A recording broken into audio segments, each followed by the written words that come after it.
everyone and welcome back to my channel. I hope you all are doing well. In today's video we will learn about some more English grammar.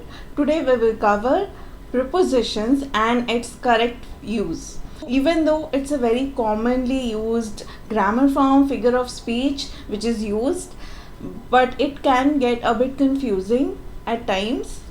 So let's just brush up our memory of prepositions, right? In today's video, I am going to talk about prepositions. What do they mean? How they are used, and what is the correct way of using prepositions. So I have tried to simplify this topic as much as possible. So I hope you will understand it easily. So let's begin today's topic. So first of all, what are prepositions or preposition? So prepositions are basically words that connect a noun or a phrase to another part of a particular sentence. Prepositions are a very common part of English grammar. They are used in various ways, in different ways, and in various contexts. One single preposition can be used in more than one way. You need to remember that while you're using preposition, you must always have the subject and the verb before it and follow it with a noun. You should never follow it with a verb. I hope that's clear. I will give you examples so you will understand better. So why are prepositions used? The most common uses of prepositions is to indicate time, to show a direction or a location of an object, or to introduce something. Now in English grammar there are hundreds of prepositions, more than 100 prepositions, but we will look at the most common ones. So here are few prepositions which are very commonly used. On, in, to, at, above, across, against, along, among, around, before, behind, below, beneath, beside, between, by, down, from, into, near, off with double F, toward, under, upon, with and within. So here are few examples of the commonly used prepositions. Now I'm gonna give you some more. Out of all these commonly used prepositions, there are few which are very frequently used. Of, with, at, from, into, during, including, until, and against. Now these commonly used prepositions are also called simple prepositions. Since these are used very commonly in our sentences while we speak or while we write, they are called simple prepositions and they are very easy to use.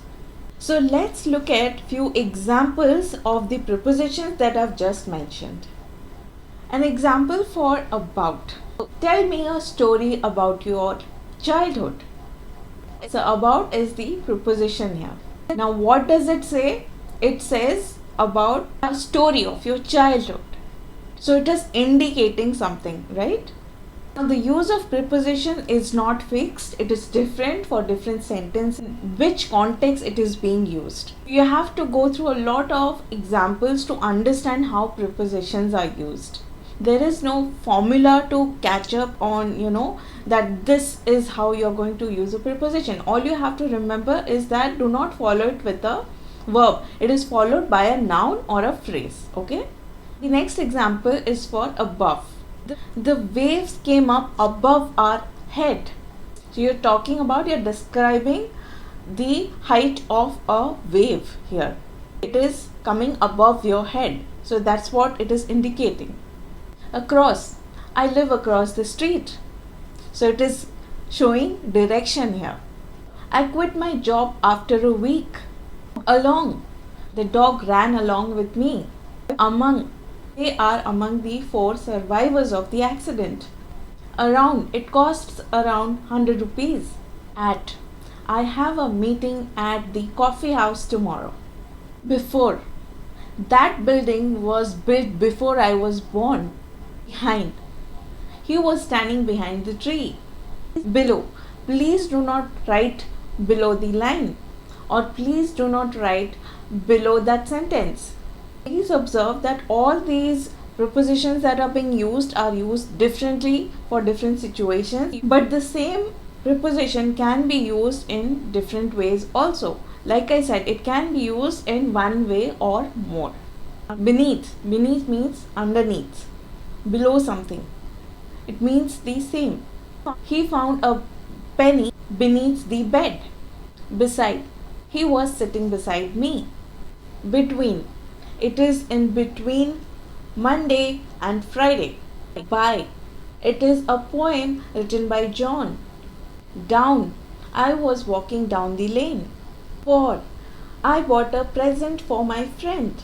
In, we are in the car, not on the car or at the car. We are in the car. Since you are sitting inside the car, so you will say we are in the car. Inside, the keys are inside one of these boxes. Into, he entered into the office. Near, the hospital is near the gas station. Off with a single F. I want a small piece of the cake. Off with double F. The cat jumped off the roof. On, she was keeping the mug on the desk. On, when you're keeping something over a table, you say on the table, on the chair. You are sitting on the chair, not in the chair. Over means on top of something. He was sitting over there, or he was sitting over the rooftop. Since is used to indicate time. I haven't played football since 2001. Through, he was going through a bad patch. He was going through a bad phase. To, the flight is going to Delhi. Toward, I'm moving towards the bus. Under, the car is under the shed. Until, I will stay until the movie is over. Up, it is up to us to find the answers. With, I am with a friend. Within, I will reach the destination within few minutes. Without, I was swimming without the proper gear. So all of these were examples for some very commonly used prepositions. I hope if you go through the examples again, you will understand how it is used. Now, to understand prepositions better, what you can do is you need to read a lot. Like I always say, if you want to get better in your speaking skills, or you want, develop your vocabulary, you need to read. At least make a habit of reading one chapter a day. So what happens is, when you read something, just a casual reading, you don't have to study grammar books for it. Just go through some sort of reading material, be it a newspaper or a magazine or a storybook, anything, whatever you like. But while you are reading it, just observe, point out the prepositions that you identify, and see their uses, how it is used, how on is used in different places, how in is used in different places in different ways.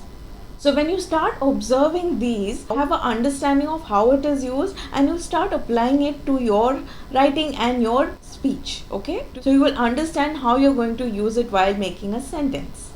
I hope you understood what prepositions are and what is the correct way of using prepositions. Just to inform you, I have made a few videos about English grammar previously, so if you haven't watched those videos, I will link it up here so you can go and watch it. I try to simplify such topics so you will get it, you will understand it quickly. You do not have to go through grammar books and go through details to have a better understanding of grammar. Like I always tell in my videos, I am here to help you speak better in English. Now, to speak better in English, I have given you many simple ways to remember certain phrases so you can use it at the right place, right situation. But even to understand that, you need to have a basic understanding of English grammar. So that's why I make few videos about English grammar. So I have been covering few of the figures of speech. I have made videos about idioms and phrases. So if you haven't watched those videos, I will link that up here so you can go and watch them later. So I hope you found this video helpful today. If you have, do let me know by leaving a comment down below. And if you have liked this video, please give a thumbs up and do not forget to subscribe to my channel. Now with that, I will take your leave. I hope this video was informative and helpful to you. Until my next one, keep learning, keep growing and keep practicing. Take care and goodbye for now.